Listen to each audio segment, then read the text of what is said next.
يعطيكم العافية. اليوم رح نعمل كيكة النسكافيه بطريقة كتير سهلة وسريعة وطعمة رح تعجبكم.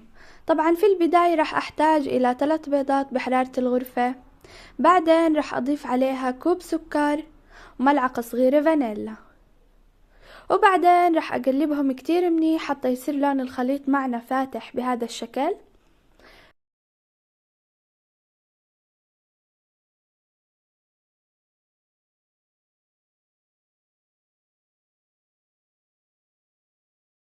بعدين رح أحتاج كاسة إلا ربع مي وملعقتين صغار نسكافيه، ونقلبهم ونضيفهم على الخليط البيض والسكر يلي عملناه.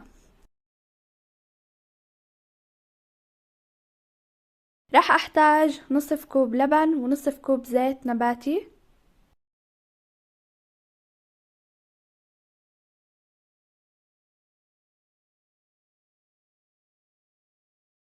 وبعدين رح أقلب الخليط كتير منيح. وهون رح أحط كوب وربع طحين بالمنخل، وبضيف عليهم نصف كوب كاكاو، وكمان ما ننسى نضيف عليهم ملعقتين صغار من البيكنج باودر عشان نحصل بهاي الطريقة على كيك اسفنجي.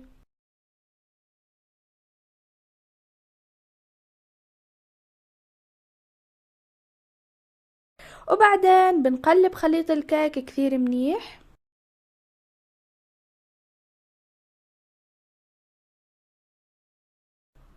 ولما نشوفه بهذا القوام بيكون جهز معنا. وهون رح ندهن صحن البايركس بملعقة كبيرة زبدة مذابة، وبعدين بنسكب خليط الكيك في صحن البايركس وبنحطها بالفرن لمدة 40 دقيقة تقريبا على درجة حرارة 180.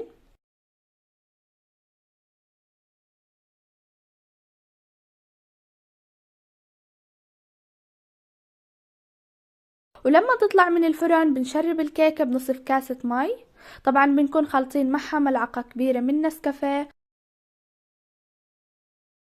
وعشان طبقة الكريمة رح أضيف 120 جرام كريمة شانتيه،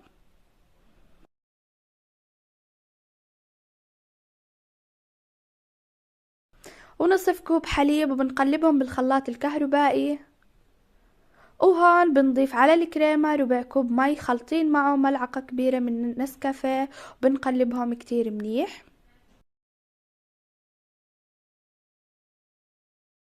بعد هيك بضيف الكريمة فوق الكيك وبمدها على كل الكيكة بشكل متساوي.